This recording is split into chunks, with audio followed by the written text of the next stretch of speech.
Hey, welcome everyone to another edition of the Monday Market Report. This is for the week ending November 8th, 2020. I want to thank you guys for joining in for what is everybody's favorite report, and one in which that I love doing myself. I've been doing this for a few years now, and it seems to just pick up in more popularity every week. So for those of you that aren't familiar of what the Monday Market Report is, it's real simple, ladies and gentlemen. We talk about the most relevant modern graded coins to sell at auction this week, whether it's eBay, Great Collections, Heritage, Stack's Bowers, David Lawrence, Legend Auctions, you name it. Any online auction that's selling any of the 1900 and updated coins that are graded and they make a little bit of a splash on the secondary market, we're going to talk about it. Before I jump in, first and foremost, there's only some coins that sold through Great Collections this week. There weren't any other notable sales that was happening during this particular week, although Heritage Auctions does have a nice signature sale coming up here this week, along with their bigger show after the first of the year in January. All right, so that's worth mentioning. But we are in full holiday mode, guys. Okay, usually this time of year, we see a lot more activity. We see more coins out in the marketplace. But the thing is, this year, 2020, has been anything but your typical year. All right, we have been ravaged by Corona. This coronavirus, as you guys know, which has kind of changed the game in a way for the coin market in general, not just for the moderns, but even some of the more classic, more obsolete designs. Okay. Furthermore, since we're talking about obsolete coinage, okay, obsolete, in case you guys don't know, is any sort of series or design that's not being made anymore. Okay. So if I were to give you an example, Buffalo nickels, Indian head cents, Mercury dimes, Standing Liberty quarters, Walking Liberty half dollars, and maybe to a lesser extent, the Lincoln wheat cents. Okay, that wheat back design that we haven't seen produced new since 1958. So these are all examples of what we call obsolete coins. And ironically, obsolete coinage, kind of call it an adjustment in the marketplace, but we are seeing a lot less quality obsolete coinage. Even those coins that go into the 20th century, we're just not seeing a whole lot of it because a lot of the major inventories, they're not front and center for a lot of the normal, I guess, events that are being, shown throughout the year. Okay, so we don't have a Long Beach sale. We've missed out on the CSNS, among a few others, because of coronavirus. So it has completely changed the game up to this point.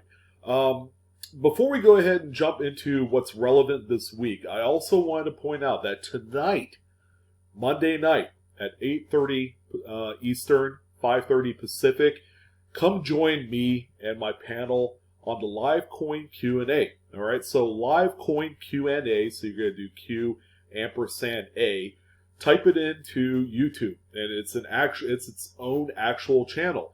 Go ahead and check us out. I'll be there tonight. We're going to talk up some coins. If you guys have coin questions that's been kind of aching at you for a little while, why don't you go ahead and send us an email, and that email is info@livecoinqa.com. And then you never know, your coin might be highlighted on tonight's live stream. So go ahead and check it out. Furthermore, I know, you guys are ready to dive into the report. November 15th, I will be launching the BlueRidgeSilverhound holiday giveaway like I do every year. I think this is my 4th or 5th year. So we've been doing it for quite a while. As you guys know, this is kind of like my give back kind of giveaway to all of the viewers. So it's open for everyone, no obligation, it's free to enter. It's going to be a lot of fun, a lot of high-profile coins, I would say. And there's always a couple really big coins that you have a chance of winning in the BlueRidgeSilverhound holiday giveaway. So I look forward to seeing each and every single one of you there. All right, so we're going to go ahead and jump right into the Great Collection sales. We got a few odds and ends. It's kind of interesting. but we are definitely seeing just an overall, end-to-end kind of busy week. I could have put a lot more coins on the list, but I went through and picked what I felt like are the more relevant coins, as opposed to talking about the same stuff every week. All right, so the first coin that we're going to talk about is the 1957D Lincoln Wheat Cent that you see here. This one grades out PCGS Mid-State 67 Plus. It's a full red example. It's a pretty coin that is light on any sort of blemishes, which is what you want to see on a coin of this type. And especially because it's a top-rated, top-pop coin, it's going to be highly desired among registry set collectors. Okay, so they will, you'll have 2 or 3 or 4 bidders that want the highest grade coins so they can slot it into the registry set. They'll get more points. And then, as you guys know, a registry set is just glorified bragging rights. But people are really into it, and then they're dumping a lot of money into these high grade coins. This one right here sold for $2,424.38. Yeah, it's a very common date coin, and but it is the highest grade. And as many of these were made, there aren't that many that are in such high state of preservation where you can honestly say, it's a 67 or 67 plus, but sure enough, this one is. And the same goes for this one. This is kind of like the subject coin of this week's Monday Market Report. It's a 1945S Lincoln Wheat Cent. It's a very common date in spite of the fact that it is a San Francisco minted coin. However, this one has over 181 million pieces made, so it's not hard to find a 1945S Lincoln Cent, let alone one that is in much nice condition. However, when we're talking about overall quality of the strike and the cleanliness of the planchet and all of those great things, they all mean a huge deal to grading. In this particular case, what we have here is a fresh graded PCGS Mid-State 68 red, but you're never going to believe this. This is a Pop 1 with none finer. All right, so this is the finest 1945S, the finest one in all 181 million pieces struck at the San Francisco Mint during this time. And with all that being said, this one garnered $14,175. In the perfect world, you would never imagine that a coin like this would sell for 5 figures. But sure enough, again, when you get half a dozen registry set people that are trying to gun for the biggest coin of that date, you better believe that there's going to be some active bidding going back and forth. It's going to be unlikely that you'll see a coin of this nature in the near future. All right, it's going to take a while to find another coin that would be a candidate as the Mid-State 68 for as early as this coin is. And the same goes for this one. Now, it's not a 68, but, you could do a whole lot worse than 67 plus full red. This one, you could kind of see the difference between this and the 45S previous to it. This one, while overall is a pretty clean coin, it does have a lot of planchet nicks here, which is very typical for these coins. So normally I would say, this would be the case for a lot of coins. That 45S is just extremely clean in comparison. Plus you'll see a few nicks on some of the devices, the letters, the high points of the coin. But all in all, it's a fantastic clean example for a registry set. This one sold for $1,687.50. And of course, I love talking about these because they are the perennial one-shots of the Lincoln Cent series. And as we know, the Lincoln pennies are the most widely collected series in all of U.S. coinage. So it's only fair that we talk again about another steel cent. Okay, this steely right here is a 43S.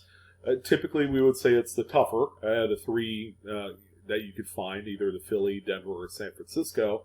However, this one right here, there's so many more examples at a higher grade. All right, so this one's a Mid-State 68 through PCGS. And as always, a very strong seller at $2,368.12. And then finally, I'm going to talk about a coin, one of like maybe 2 or 3 coins that just absolutely gave me the biggest, fattest grin that you will ever see. Ear-to-ear fashion. We're talking about the first ever penny that has featured a mint mark on it. The 1908S Indian head cent. As you guys know, this one has the mint mark under the wreath on the reverse. It's a very unique coin, along with the 09S Indian head cent as well. Now, this one right here, I'm going to tell you guys right now, finding a full red example of any Indian head cent, it doesn't matter how common or how rare it is not easy. A lot of the top-end examples are holed up in major collections. Here's another one that I would imagine will probably end up in a marquee collection, and it will stay put for a number of years, if not decades. So this 08S is a mid-state 66 plus full red example, and it's extremely attractive. It's got some of that wood graining, just the natural eye appeal that you look for in this particular coin. This one sold for $5,062.50. And I don't know if I forgot, but it's a plus grade 66. It's huge. This is a huge coin for any collection. Okay, so down to nickels. And who would have thought that an 88D would ever show up on the list? However, I could honestly say 1988, especially the Denvers, is one of those dates that has a condition rarity factor to it. This one, however, is a mid-state 67 plus full steps example. Strike is not something that we would typically associate with most of the 1980s dated coins. However, this one is representative of the coin that you should be looking for, especially if you're in a Jefferson nickel registry of any type. Now, this one right here is a Pop 1. It's the finest graded, graded finer. I believe this is also a fresh graded specimen. Keep in mind, 663 million of these coins were produced. It is a huge overabundance of 88Ds. It's a very common date, but finding one in this state of preservation, again, you know, it's like finding a needle in a great big haystack. As a matter of fact, maybe a football field's size haystack. That's how tough it is. This one right here sold for $1,743.75. And I would say the same goes for the 75D that you see here. This one is a mid-state 67 full stepper, so it's got the nice strong strike. For this mid-70s coin, it's a Pop 2, none finer, so there's only 2 75Ds that grade out at a 67 full steps.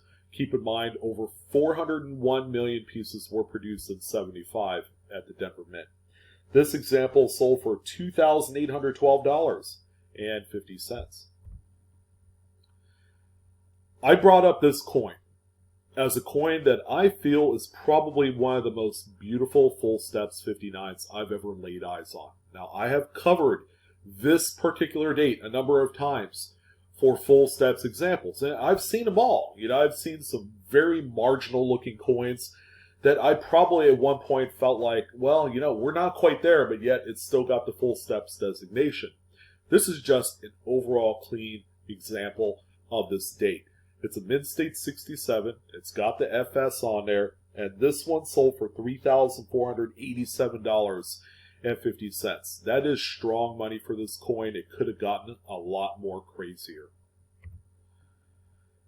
And the final nickel of the bunch, we got to throw in a Buffalo. So I assessed everything that sold this past week. Okay, there were a number of general, uncirculated, made for circulation Buffalo nickels.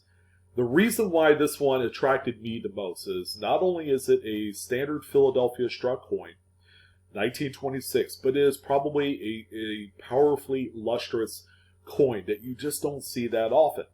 It's also CAC certified. It comes in at mid-state 67 plus. That's a very strong grade for what could either be an investment grade type of piece or one for a registry set. This one right here sold for $6,976.12. We do have a couple dimes. Okay, I'm happy to say it's always good when we have dimes. Usually dimes fall short on the weekly market reports, but we've had a pretty good run of success here lately. So why not continue this on? We have probably one of the tougher dates, so I'm not going to lie. It's a 50S. Key date, in a sense, for the mid-state with full bands. It's a mid-state 68 FB. It's got a nice, sharp representation of the full split bands on there. Again, just a tougher date. You also have some pretty nice peripheral toning there that you could easily make out maybe 2 or 3 colors. This example right here sold for $1,743.75. And a Mercury dime, one of my favorites, but I'll tell you what, if I could pick a date that I would find a high-grade specimen, I probably would stay away from the 1940s. However, when you get to a grade like a mid-state 68 FB, you can't ignore it. You just can't. Especially if you own one yourself and you're looking to sell it. You want to get as much money as possible. So it was nice to see this coin, blast white, just strong, powerful, very, very clean. It doesn't have any distracting marks or nicks or anything like that on there that's noteworthy. Again, a 68 full bands. This one right here sold for $4,050. Again, when we're talking about one of Adolf Weinmann's most popular designs, they are always going to command strong money for some of those high-end top pop grades. Keep that in mind. All right, on to quarters, and we're going to start off with the 59 that you see here. Now, keep in mind, this is probably my least favorite coin. The toning, to me, is what I like to call kind of like swampy. All right, it's like looking into the swamp. You got the mud, and you got the just the dark green shrubbery and all that great stuff. This one probably not my favorite, but it is a 59 Philadelphia PCGS Mid-State 67 Plus. CAC certified. More than likely it's going to go into a registry set home for Washington quarters. And this one sold for $4,612.50. 50 cents. Yeah, I had to make sure there. And we have a 52D. Much like the same vein as the 59. This one right here I think has a little bit more attractive toning, a little bit on the light side on the obverse. Very spotty. You can pull out some of the greens, a little bit of the yellows, a couple of little areas of pink. So all in all, it's a very nice looking coin. This one is Mid-State 67 Plus, gold shielded through PCGS, and this one sold for $6,312.38. That's quite a bit of money. Keep in mind, this is a very common date, even in mid-state condition. And we have 41D. The toning is what really throws this one into its own legend, I would suppose.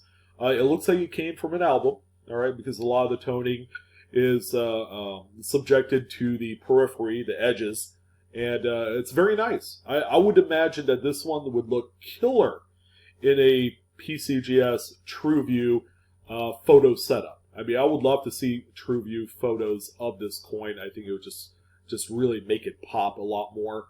The toning is really what sets this one off in terms of its value to a collector, but it is a mid-state 68. Keep that in mind. Very high grade. And it sold for $7,031.25. I would say it's commanded 100% premium just on the color alone because it's fully involved on both the obverse and the reverse. It's very attractive.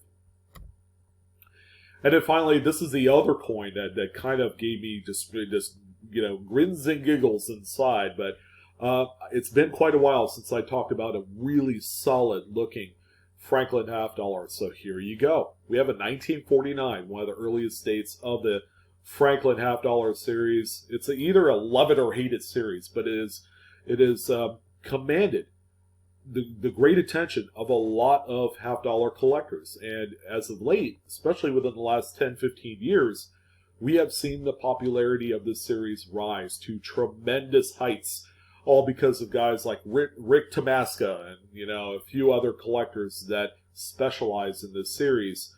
So it's good to find something like this because we know it's going to go in a good home, okay? And because of the amount of money it's sold for, I'm pretty sure a good good maybe 3 or 4 dedicated Franklin half dollars really hit this one home in the pricing department.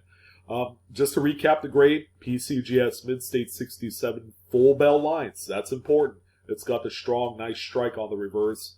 And it's also CAC certified. The coin, in all of its beauty, its originality, the sharp strike, sold for $8,156.25. What a way to cap off the Monday market report this week. Sorry for the late upload if you're just catching this, but we will be doing the live coin Q&A broadcast here just over an hour. All right, so go ahead and come join us. If you got those coin questions, email it to us. We look forward to seeing it. Thank you for watching. I'm your host, Sean, with Blue Ridge Silverhound. As always, Coinaholics, don't forget to like, share, subscribe. Hit that good old bell for instant notifications. And we are discovering together each and every single day. So have fun with the hobby. I'll see you next time. You guys take care.